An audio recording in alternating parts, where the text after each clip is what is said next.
يروى أن رجلا من أهل الشام رأى الإمام الحسن المجتبى عليه السلام راكبا فجعل يلعنه، والإمام الحسن لا يرد عليه.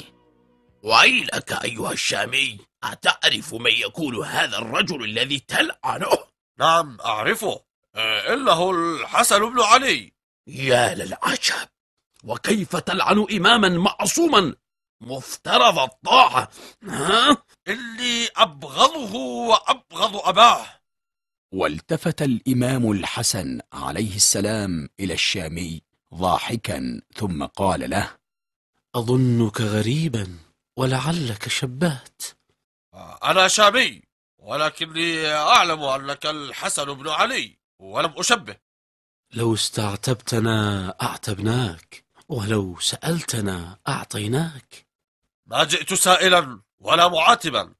لو استرشدتنا أرشدناك، ولو استحملتنا أحملناك. وإن كنت جائعا أشبعناك، وإن كنت عريانا كسوناك. لم أكن كذلك. إن كنت طريدا آويناك، وإن كان لك حاجة قضيناها لك. لم أكن طريدا ولا محتاجا.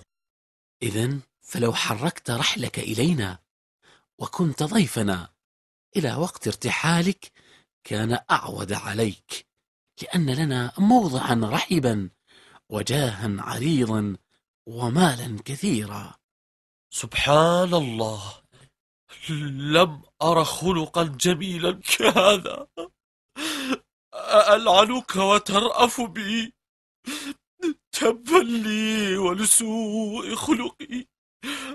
عذرا يا مولاي، أرجوك اقبل عذري واصفع عني.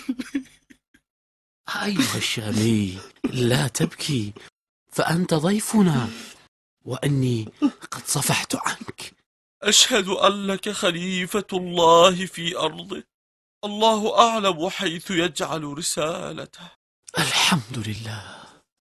لقد كنت أيها الإمام أنت وأبوك أبغض خلق الله إلي، والآن أنت أحب خلق الله إلي.